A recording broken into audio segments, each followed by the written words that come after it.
Assalamualaikum warahmatullahi wabarakatuh.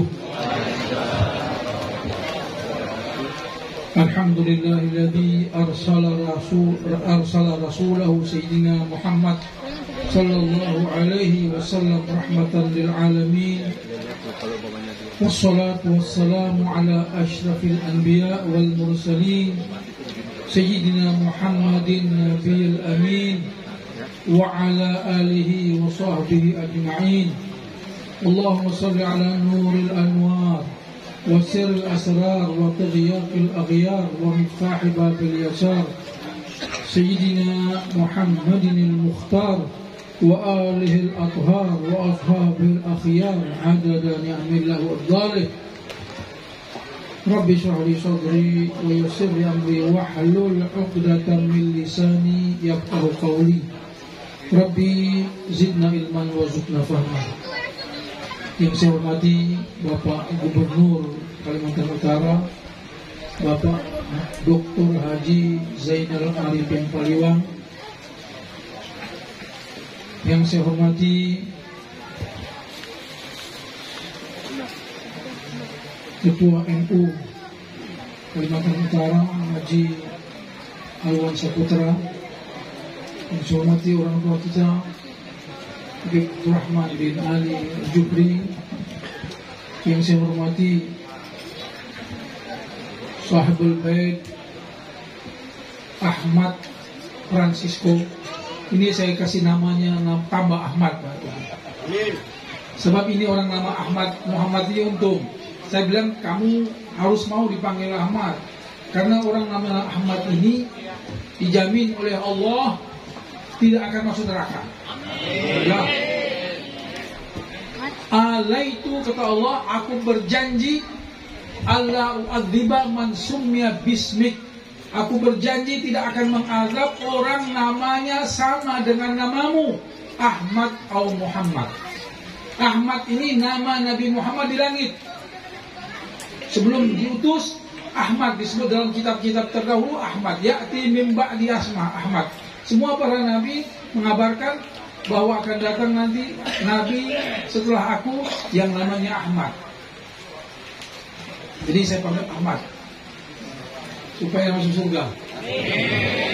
Dan untunglah orang yang namanya Ahmad atau Muhammad. Jadi kalau namanya Muhammad Saleh, tapi panggilan yang dipakai, kalau ini Saleh, lepas. Iya, Muhammad, oh Muhammad. Kalau Muhammad masuk. Nah, jadi ini Sahibul Bait namanya Ahmad Francisco. Yang saya hormati orang-orang tua kita yang hadir ini, para habaib, Ustaz Ridwan Labago, ada Ketua Majelis Ulama Bulungan, para hadirin, para pejabat, para tokoh masyarakat, tokoh pemuda, ibu-ibu, hadirin hadirat yang berbahagia. Setiap hari selama 40 hari kita mengadakan maulid ini. Kita ingin mendengar. Tadi sudah disebutkan, cuma mungkin banyak yang tidak paham apa yang disebutkan tadi. Nah, ini saya jelaskan sedikit beberapa yang kita baca tadi, bahwa Nabi Muhammad sallallahu alaihi wasallam kana sallallahu alaihi wasallam ahsanan nasi khalqan wa khulqa. Nabi ini paling baik, paling sempurna penciptaannya dan akhlaknya. Dikatakan oleh Sahibul Diba ini, mengatakan sam'uhu yasma'u sariral qalam. Pendengarannya Nabi tidak seperti pendengaran kita. Yasma'u sariral qalam, mendengar goresan pena di langit sana. Kita memang sudah ditakdirkan Allah. Semua kita lahir nih, sebelum kita lahir 4 bulan dalam kandungan, kita sudah datang malaikat catat takdir kita. Ini umurnya berapa lama di dunia ini, rezekinya, siapa jodohnya, dan ajalnya. semua ditulis. Tetapi ini masih bisa berubah dengan doa. Dikatakan oleh Rasulullah, la yaruddul qada illa doa. Kita punya tulisan dalam perut ini, salah waktu 4 bulan dalam perut, itu sudah dicatat di Lauhul Mahfuz. Ini tidak bisa berubah kecuali doa. Ini hebatnya doa. Hebatnya doa. Ada suatu cerita tentang doa ini. Ada seorang ulama, guru besar. Guru besar ini punya murid. Muridnya sudah hebat. Muridnya sudah bisa, pandangannya sudah sampai ke langit. Dia lihat gurunya ini nasibnya sial. Dia tinggalkan gurunya. Apa saya mau berguru dengan itu? Gurunya ini subhanallah tahu ini apa yang jadi muridnya tentang dia ini tahu. Dia diam, dia tidak bicara. Tapi dia tidak punya putus asa, sebab dia tahu ketentuan Allah itu tidak bisa berubah kecuali doa. Doa ini bisa berubah. Orang yang bodoh dengan doa bisa jadi pintar. Orang yang miskin dengan doa bisa menjadi kaya. Orang yang jelek mukanya bisa jadi ganteng. Begitu juga perempuan bisa menjadi cantik. Ini bisa. Kapan perubahan itu? Kapan perubahan takdir itu? Setiap tahun itu ada satu hari, yaitu malam nisfu Sya'ban. Yamhullahu ma yasha wa yuthbitu wa indahumul kitab. Apa yang sudah ditetapkan Allah itu bisa berubah, wa yuthbit, bisa juga ditetapkan. Jadi inilah fungsinya doa. Berubah, bisa berubah, bisa ditetapkan dan bisa berubah. Kita tidak tahu di sana itu tertulis apa, karena itu rajin-rajinlah berdoa. Dan saat ini, saat seperti Maulid ini disampaikan sama malaikat, kita punya hajat-hajat ini. Kita disampaikan. Dan mudah-mudahan hajat kita terkabul di malam ini. Ini pandangannya Nabi. Tidak ada orang seperti Nabi. Yasma'u sari al-qalb. Ada seorang, kemudian ini muridnya tadi, tiba-tiba sudah berapa lama pisah sama gurunya, tidak mau dekat sama guru, dia datang lagi sama gurunya. Gurunya bilang, saya tahu kenapa kau lari dari saya dan kenapa kau datang sama saya. Kau lari kan, kau lihat di atas. Dia bilang, kita tidak boleh putus asa. Tuhan ini Maha Rahman dan Rahim. Kasih sayang Tuhan ini tidak bertepi. Makanya itu kita disuruh husnudzan. Ada 2 perkara yang sangat bagus sekali. Sangka baik sama Allah dan sangka baik sama hamba Allah. Sangka baik sama hamba Allah juga bisa merubah ketentuan Allah itu. Sangka baik kita sama Allah bisa merubah ketentuan Allah, dan sangka baik kita kepada hamba Allah bisa merubah takdir Allah. Saya ceritakan sedikit tentang sangka baik kepada hamba Allah. Ini setengah jam ini yang nyaman bilang tadi. Ya sudah waktu baru 10 menit ya.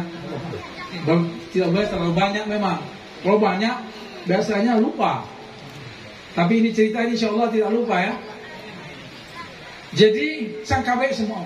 Ada seorang ulama, seorang kiai besar. Dia ini punya murid, dia punya anak yang lumpuhnya tidak bisa bergerak. Kemudian di satu tempat di saat itu ada gerombongan perampok. Kata ketuanya, kita mau bermalam di mana ini? Satu bilang, guru, bos, kita bermalam di pondok pesantren. Kita menyamar sebagai murid.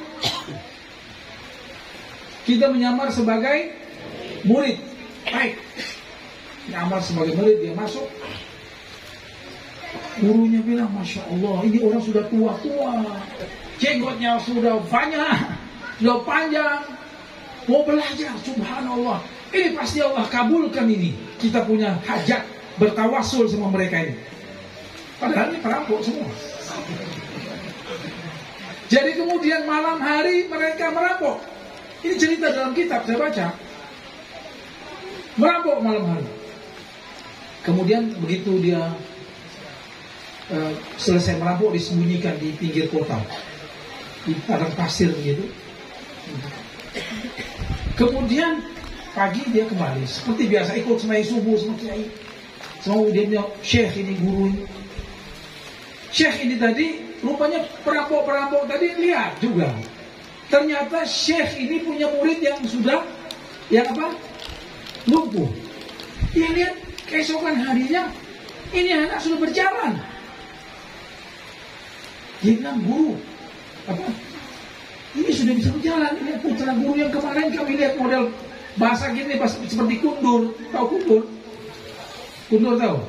Labu air. Dia tidak bisa apa-apa. Tidak bisa berjalan, dia berguling-guling aja. Iya, dia bilang, ini berkat kalian. Kemarin, karena saya yakin kalian ini punya niat yang suci, niat yang ikhlas, mau belajar, sudah tua nih. Maka kalian punya bekas wudhu, saya tak ada, saya ambil. Saya ambil bekas wudhu kalian, saya pakai mandi putra saya. Subhanallah, berkat kalian sembuh nih saya punya putra. Kemudian sejenak setelah sholat, di kepala perampok di meeting sama dia punya murid. Dia bilang, hari ini sampai hari ini Allah masih tutup kita punya kelemahan, kita punya celah, kita punya aib, masih Allah tutup. Dan saat ini kamu lihat, kita lihat, saksikan kemarin itu anak yang masih tidak bisa apa-apa ini sudah sembuh karena kita. Dia tawasul sama kita. Dan sebagaimana kalian, saya yang bawa untuk merampok, dan hari ini saya juga membawa kalian untuk taubat. Coba aja, ini husnudzan dengan hamba Allah. Husnudzan sama hamba Allah ini, pertama, ini dia orang jadi baik. Kedua, orang yang sakit jadi sembuh. Ini. Jadi husnudzan billah, harus selalu baik sama Allah. Kita sangka baik, Allah terima kita punya hajat, Allah terima kita punya doa. Dan husnudzan kepada hamba Allah, supaya mungkin orang yang tadinya tidak baik jadi baik karena sangka baik kita kepada. Jadi tidak boleh.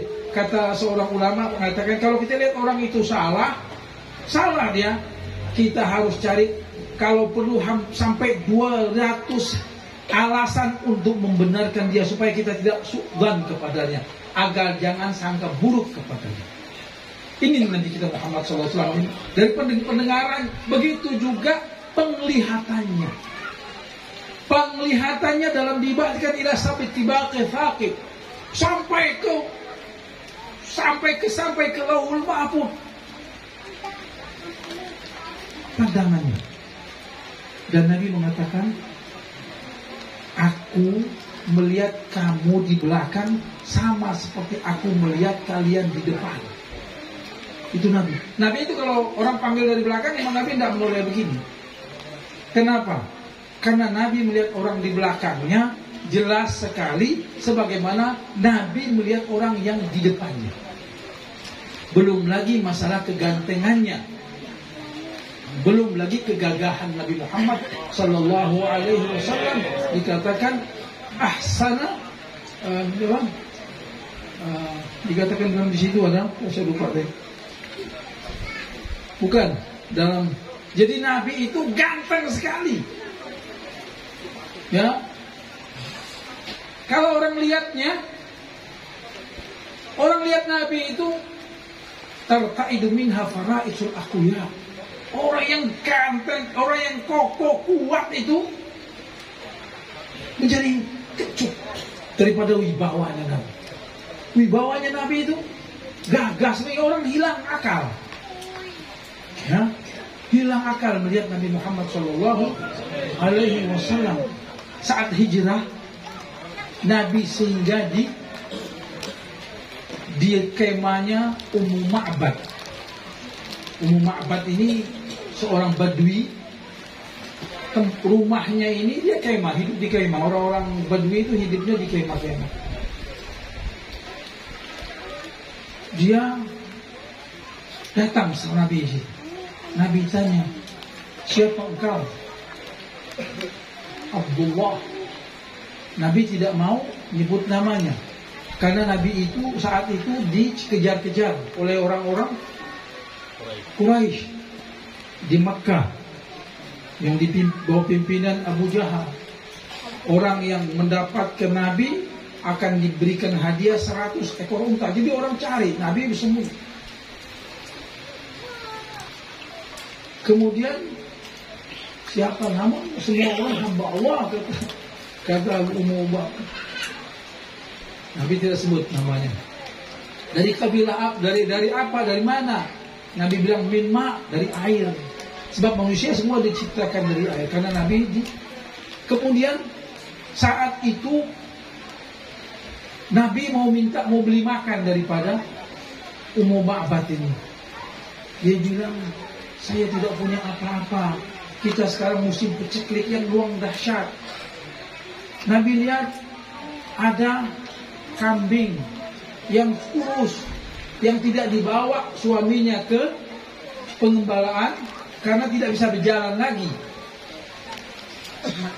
Nabi bilang, ata'adzani bihal biha, apakah engkau izinkan aku untuk memeras susu ini?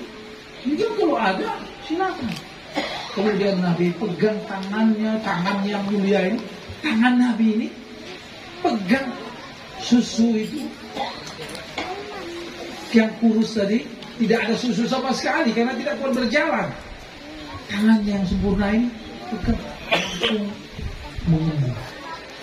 Kemudian Nabi bilang minta tempat. Setelah diperas, Nabi persilakan dia minum. Kata Umar, apa bilang, kamu lebih berhak.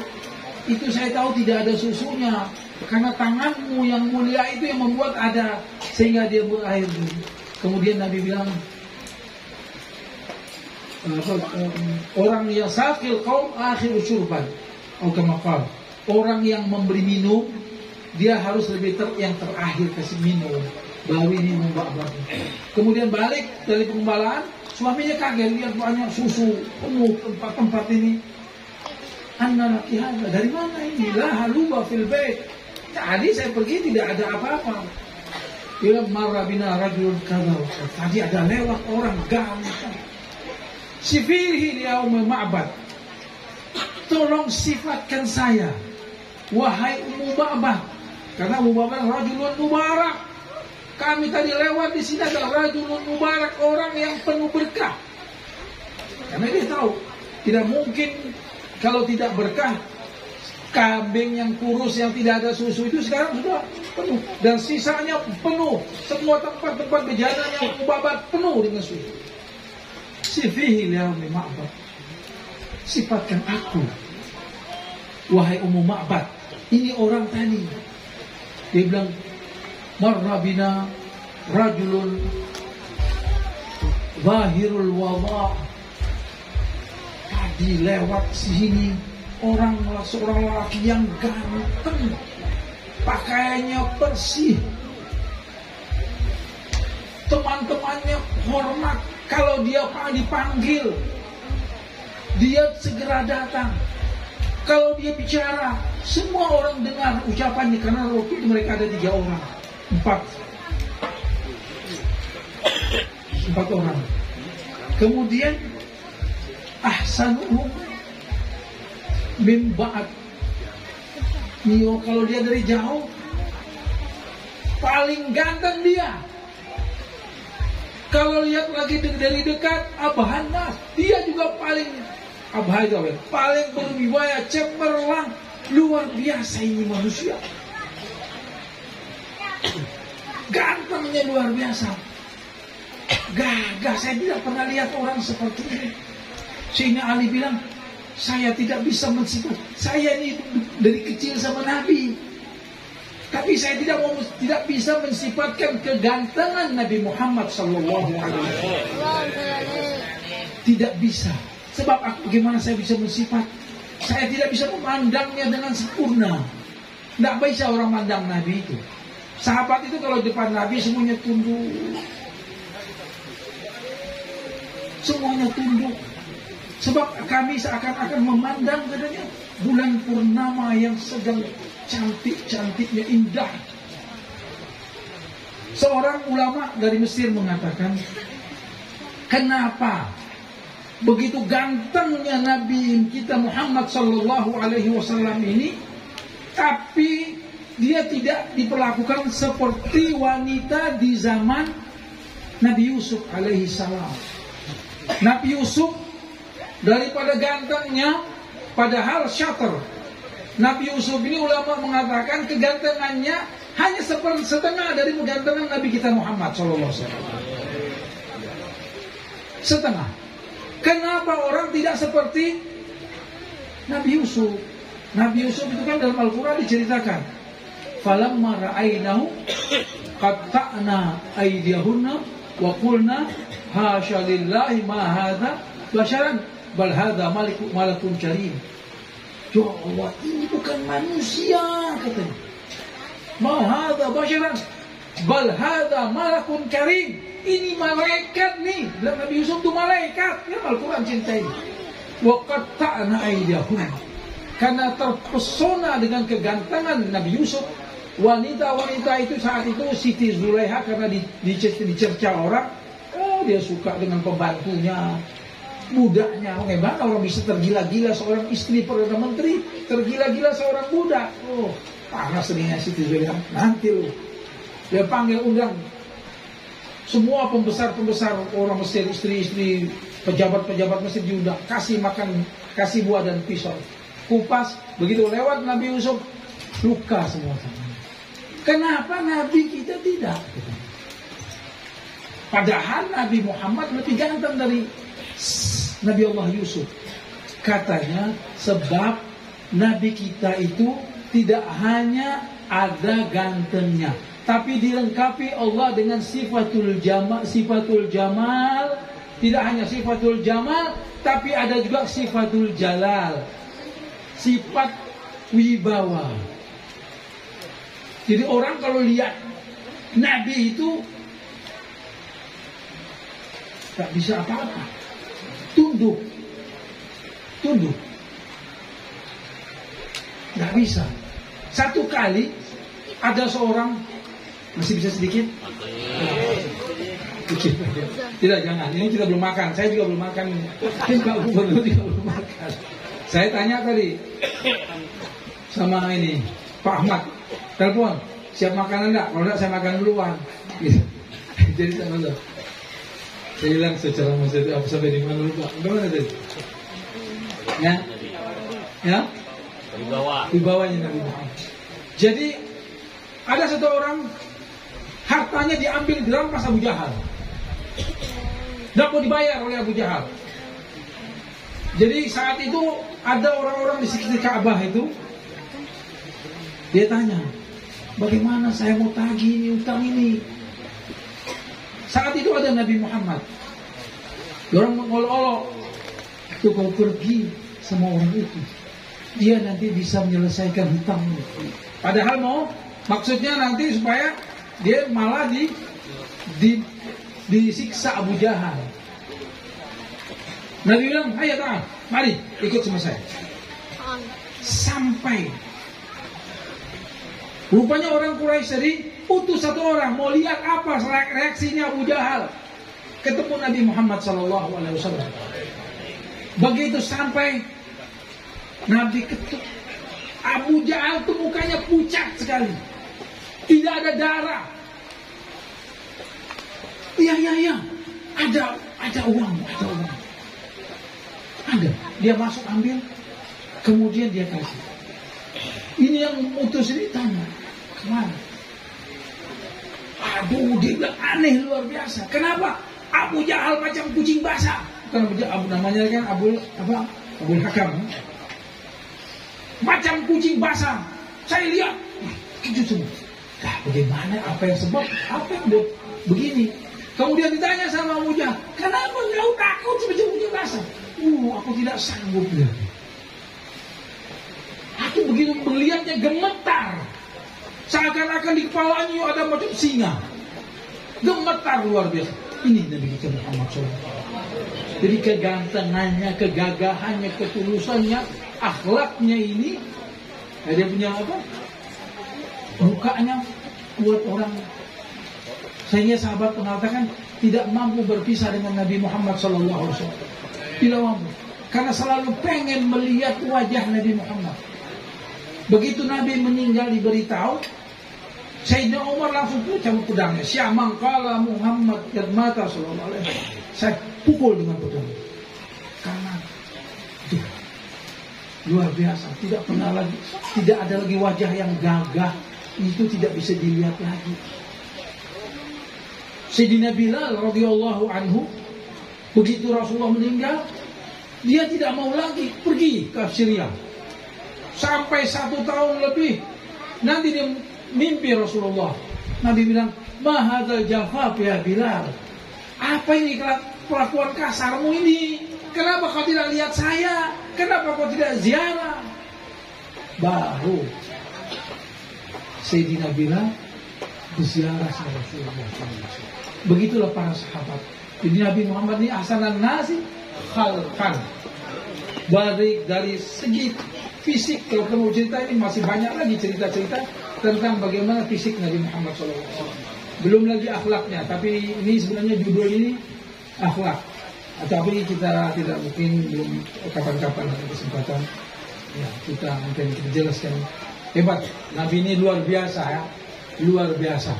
Mudah-mudahan kita semua dapat berkah. Karena itu saudara-saudara sekalian yang hadir tiap malam ini, hendaklah kita jaga akhlak, adab dalam menghadiri Maulid Nabi. Ini sekedar sedikit. Kita jangan berbicara.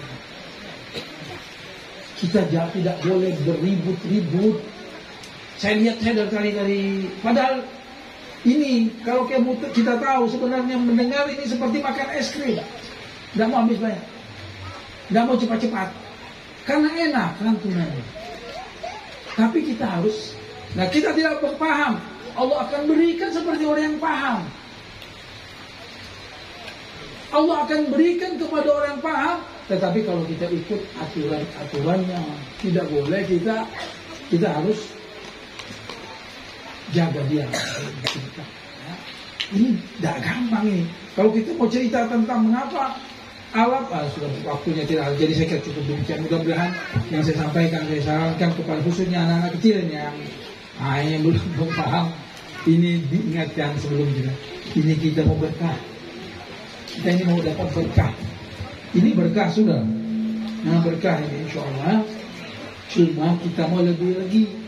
Tidak hanya kita mau istri kita yang di rumah, yang riba, kita hadir di sini dapat berkah. Keluarga kita yang tidak hadir, dia senang. Oh saya tidak bisa hadir, tapi ini beliau hadir ini.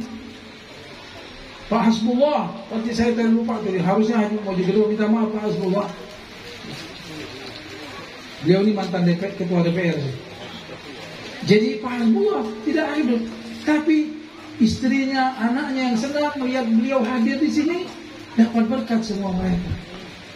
Karena kita tersambung dengan yang mulia. Semua yang dekat dengan Nabi, semua sandal Nabi yang paling di bawah itu ditaruh di kepala. Karena apa? Karena di kepala itu apa namanya, kafah badar. Ada songkok yang ada. Nah ini apa itu bajuan? Nah itu kan cap sandalnya Nabi. Trompa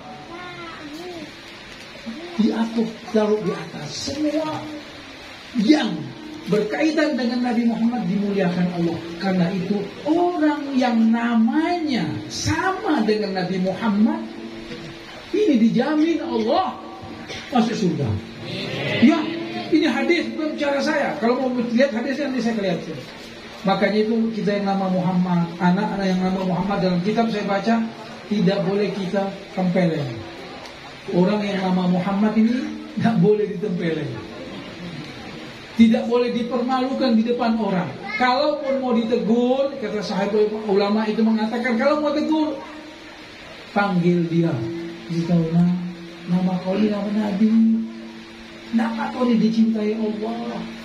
Kalau kau baik-baik, maka kau tadi insya Allah kita dapat berkat karena kau, dan kau akan dijaga Allah, ya. Di akhirat nanti kau tidak masuk neraka. Dikenalkan dia seperti itu. Tapi yang namanya Muhammad, kata Muhammad 2 nama, kan kita banyak, kita nama Muhammad apa idenya, ada Muhammad Effendi, tapi kalau dipanggil Effendi tidak masuk dia. Tidak masuk. Jadi makanya saya bilang, Ahmad, saya tak pernah panggil beliau ini Boy. Mau panggil Ma'ruf Mu'aruf nih Boy.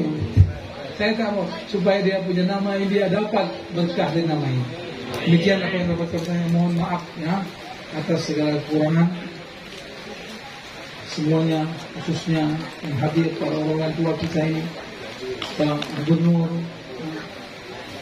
dan semuanya ya, saya mohon maaf mungkin ada hal-hal yang, tapi mudah-mudahan semua kita mendapat jaminan dari Allah Subhanahu wa taala, kabul kita, hajat kita dikabulkan Allah Subhanahu wa taala. Demikian, wallahu musta'an. Assalamualaikum warahmatullahi wabarakatuh. Bismillah.